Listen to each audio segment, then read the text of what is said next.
Going through where warm waters halt and how it relates to Richard Wetherill. When I was looking up specific places of where warm waters could halt within Chaco Canyon, one of the first ones that I considered was the washes around that area. So there's Chaco Wash and Escovado Wash, and the difference between a wash and a river or a creek, something along those lines, would be a wash is very temporary and cyclical. So you'll get a big rainstorm and water will come down that drainage path called the wash, and then it will dry up completely. So that wash is only present when large volumes of water are falling on it. And those two washes, Chaco and Escovado, are major tributaries to the Chaco River, which goes through Chaco Canyon.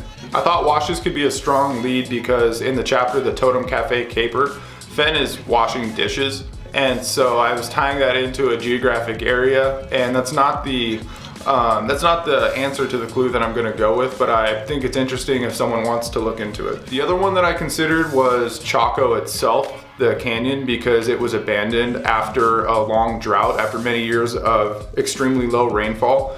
And that to me was significant because Fenn is very into his history, he's into the natives of the area, and that would have been an extremely significant event for those people. And the fact that it was so impactful that they walked away from where they were, I think would really resonate with him. One of the other places that I considered was the Continental Divide.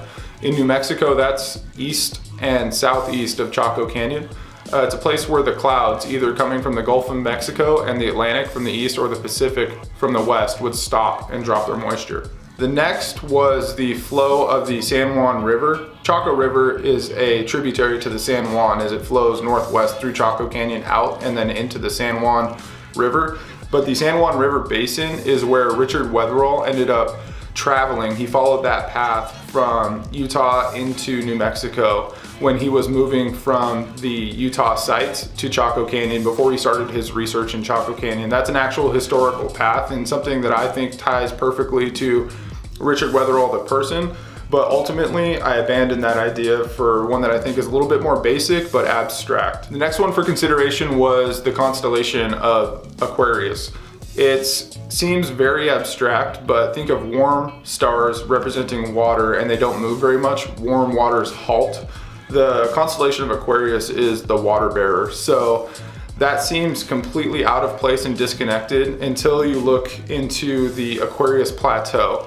It's in Utah and it's part of the Grand Staircase or Escalante National Monument, and that is right in the area where Richard Wetherill was doing his research near the beginning of his migration from ranching into archaeology. The answer to the clue that I'm going to use of where warm waters halt is a pool. Where warm waters halt is a very specific reference to ceasing movement, or it means stillness. It means something that was moving has stopped. So that to me originally pointed to an aspect of nature. If it was going to be some of the points that I'll mention in my next video, I put out some creative thoughts on what I think where warm waters halt could be so that you can use them in your searches.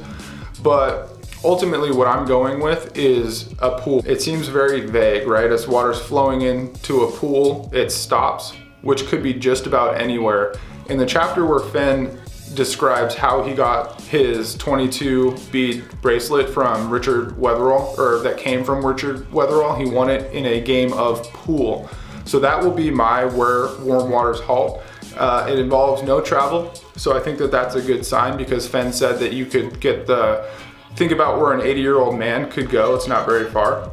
So I think that that is a good sign for the clue because it's cleverly hidden as a play on words, and then there's no travel required, just some thought. So you need some knowledge and some creative thought to get there. I think that when you get close enough to solving the riddle, you'll have a eureka moment and everything will stand out. So I think it's been built that way by plays on words and hidden meanings, things like that, where once you get to that second level, everything will make sense right away. And they get progressively easier, he mentioned. So going from Rich's new and old, referencing Richard Wetherill, to now putting together a game of pool, not a pool in a creek or river, these clues will continue to build on themselves. And as soon as I looked into Richard Wetherill, that's what started happening for me. So let me know what you guys think, if it's something that's relevant, and then check out my next video. It involves a resource that I found that was pretty cool.